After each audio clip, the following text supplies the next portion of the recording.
Hello, my darling, and welcome to today's story time. If you like what you hear, please make sure to like, comment, and subscribe. And now, on with our story time. Chapter 4.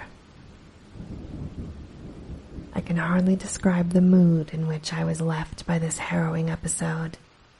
An episode at once mad and pitiful, grotesque and terrifying. The grocery boy had prepared me for it, yet the reality left me none the less bewildered and disturbed. Puerile though the story was, old Zadok's insane earnestness and horror had communicated to me a mounting unrest, which joined with my earlier sense of loathing for the town and its blight of intangible shadow. Later, I might sift the tale and extract some nucleus of historic allegory.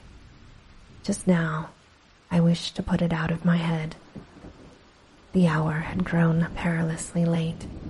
My watch said 7:15, and the Arkham bus left town square at 8. So I tried to give my thoughts as neutral and practical a cast as possible. Meanwhile, walking rapidly through the deserted streets of gaping roofs and leaning houses toward the hotel, where I had checked my bag and would find my bus. Though the golden light of late afternoon gave the ancient roofs and decrepit chimneys an air of mystic loveliness and peace, I could not help glancing over my shoulder now and then.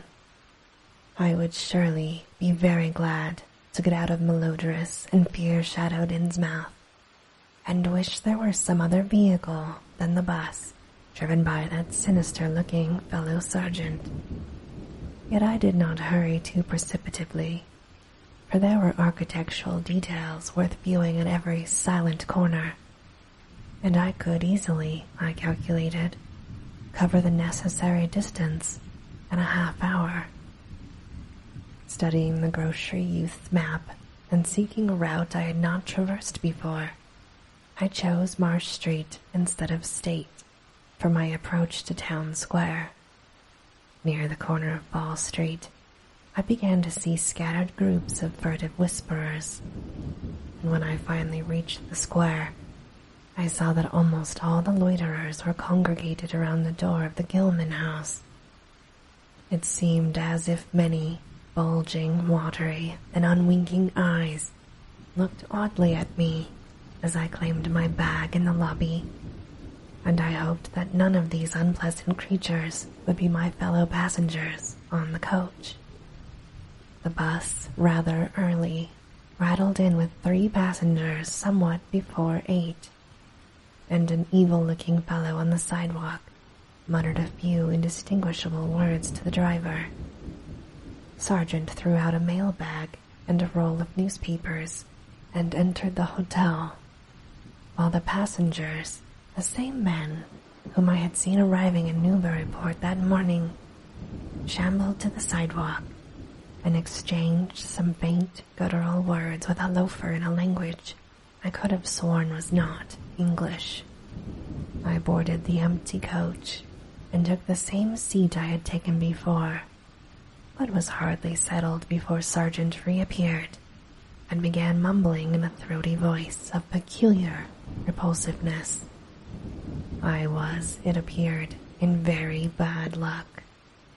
There had been something wrong with the engine, despite the excellent time made from Newburyport, and the bus could not complete the journey to Arkham. No, it could not possibly be repaired that night, nor was there any other way of getting transportation out of Innsmouth, either to Arkham or elsewhere. The sergeant was sorry, but I would have to stop over at the Gilman. Probably the clerk would make the price easy for me, but there was nothing else to do. Almost dazed by this sudden obstacle, and violently dreading the fall of night in this decaying and half-unlighted town, I left the bus and re-entered the hotel lobby, where the sullen, strange-looking night clerk told me I could have room for 24 on the next top floor, large, but without running water, for $1.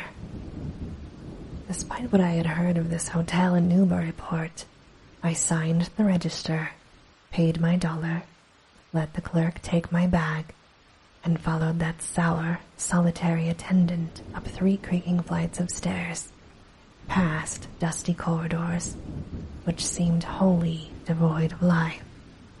My room, a dismal rear one with 2 windows and bare, cheap furnishings, overlooked a dingy courtyard, otherwise hemmed in by low, deserted brick blocks, and commanded a view of decrepit, westward stretching roofs, with a marshy countryside beyond.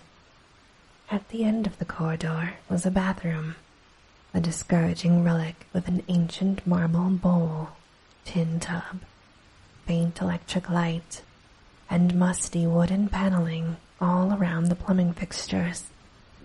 It still being daylight, I descended to the square and looked around for a dinner of some sort, noticing as I did so the strange glances I received from the unwholesome loafers. Since the grocery was closed, I was forced to patronize the restaurant I had shunned before. A stooped, narrow-headed man with staring, unwinking eyes, and a flat-nosed wench with unbelievably thick, clumsy hands being in attendance. The service was of the counter type, and it relieved me to find that much was evidently served from cans and packages. A bowl of vegetable soup with crackers was enough for me, and I soon headed back for my cheerless room at the Gilman, getting an evening paper and a fly-speckled magazine from the evil-visaged clerk at the rickety stand beside his desk. As twilight deepened, I turned on the one feeble electric bulb over the cheap, iron-framed bed and tried as best as I could to continue the reading I had begun. I felt it advisable to keep my mind wholesomely occupied, for it would not do to brood over the abnormalities of this ancient, light-shadowed town while I was still within its borders. The insane yarn I had heard from the aged drunkard did not promise very pleasant dreams, and I felt I must keep the image of his wild, watery eyes as far as possible from my imagination. Also, I must not dwell on what that factory inspector had told the Newburyport ticket agent about the Gilman house and the voices of its nocturnal tenants. Not on that, nor on the face beneath the tiara in the black church doorway, the face for whose horror my conscious mind could not account. It would perhaps have been easier to keep my thoughts from disturbing topics had the room not been so gruesomely musty. As it was, the lethal mustiness blended hideously with the town's general fishy odor and persistently focused one's fancy on death and decay. Another thing that disturbed me was the absence of a bolt on the door of my room. One had been there, as marks clearly showed, but there were signs of recent removal. No doubt it had become out of order, like so many other things in this decrepit edifice. In my nervousness, I looked around and discovered a bolt on the clothes press, which seemed to be of the same size, judging from the marks, as the one formerly on the door. To gain a partial relief from the general tension, I busied myself by transforming this hardware to the vacant place with the aid of a handy 3-in-1 device, including a screwdriver, which I kept on my key ring. The bolt fit perfectly, and I was somewhat relieved when I knew I could shoot it firmly upon retiring. Not that I had any real apprehension of its need, but that any symbol of security was welcome in an environment of this kind. There were adequate bolts on the 2 lateral doors to connecting rooms, and these I proceeded to fashion. I did not undress, but decided to read until I was sleepy, and then lie down with only my coat, collar, and shoes off, taking a pocket flashlight from my bag I placed it in my trousers so that I could read my watch if I woke up later in the dark. Drowsiness, however, did not come, and when I stopped to analyze my thoughts, I found to my disquiet that I was really unconsciously listening for something which I dreaded but could not name. That inspector's story must have worked on my imagination more deeply than I had suspected. Again, I tried to read, but found I made no progress. After a time, I seemed to hear the stairs and corridors creak at intervals, as if with footsteps, and wondered if the other rooms were beginning to fill up. There were no voices, however, and it struck me that there was something subtly furtive about the creaking. I did not like it, and debated whether I had better try to sleep at all. This town had some strange people, and there had undoubtedly been several disappearances. Was this one of those inns where travelers were slain for their money? Surely, I had no look of excessive prosperity. Or were the townsfolk really so resentful about curious visitors? Had my obvious sightseeing, with its frequent map consultations, aroused unfavorable notice? It occurred to me that I must be in a highly nervous state to let a few random creakings set me off, speculating in this fashion. But I regretted none the less that I was unarmed. At length, feeling a fatigue which had nothing of drowsiness in it, I bolted the newly outfitted hall door, turned off the light, and threw myself down on the hard, uneven bed, coat, collar, shoes, and all. In the darkness, every faint noise of the night seemed magnified, and a flood of unpleasant thoughts swept over me. I was sorry I had put out the light, yet was too tired to rise and turn it on again. Then, after a long, dreary interval, and prefaced by a fresh creaking of stairs and corridor, there came that soft, unmistakable sound which seemed like a malign fulfillment of all my apprehensions. Without the least shadow of a doubt, the lock on my hall door was being tried, cautiously, furtively, tentatively, with a key. My sensations upon recognizing this sign of actual peril were perhaps less rather than more tumultuous because of my previous vague fears. I had been, albeit without definite reason, instinctively on my guard, and that was to my advantage in the new and real crisis, whatever it might turn out to be. Nevertheless, the change in the menace from vague premonition to immediate reality was a profound shock, and fell upon me with the force of a genuine blow. It never once occurred to me that the fumbling might be a mere mistake. Malign purpose was all I could think of, and I kept deathly quiet, awaiting the would-be intruder's next move. After a time, the cautious rattling ceased, and I heard the room to the north entered with a pass-key. Then the lock of the connecting door to my room was softly tried. The bolt held, of course, and I heard the floor creak as the prowler left the room. After a moment, there came another soft rattling, and I knew that the room to the south of me was being entered. Again, a furtive trying of a bolted connecting door, and again, a receding creaking.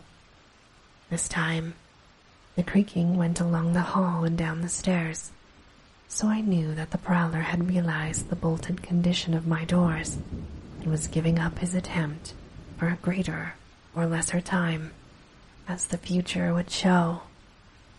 The readiness with which I fell into a plan of action proves that I must have been subconsciously fearing some menace and considering possible avenues of escape for hours. From the first, I felt that the unseen fumbler meant a danger not to be met or dealt with, but only to be fled from as quickly as possible. the one thing to do was to get out of that hotel alive as quickly as I could, and through some channel other than the front stairs and lobby. Rising softly and throwing my flashlight on the switch, I sought to light the bulb over my bed in order to choose and pocket some belongings for a swift, bagless flight. Nothing, however, happened, and I saw that the power had been cut off. Clearly, some cryptic, evil movement was afoot on a large scale. Just what, I could not say. As I stood pondering with my hand on the now useless switch, I heard a muffled creaking on the floor below. I thought I could barely distinguish voices in conversation. A moment later, I felt less sure that the deeper sounds were voices, since the apparent hoarse barkings and loose-syllabled croakings bore so little resemblance to recognized human speech. Then I thought with renewed force just what the factory inspector had heard in the night. Having filled my pockets with the flashlight's aid, I put on my hat and tiptoed to the windows to consider chances of descent. Despite the state's safety regulations, there was no fire escape on this side of the hotel, and I saw that my window commanded only a sheer 3-story drop to the cobbled courtyard. On the left and right, however, some ancient brick business blocks abutted the hotel, their slant roofs coming up to a reasonable jumping distance from my 4th-story level.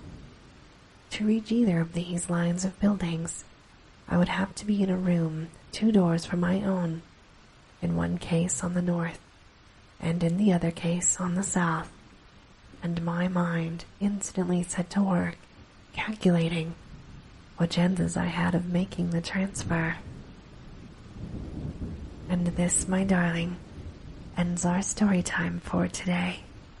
As always, I hope that you have very sweet and creepy dreams.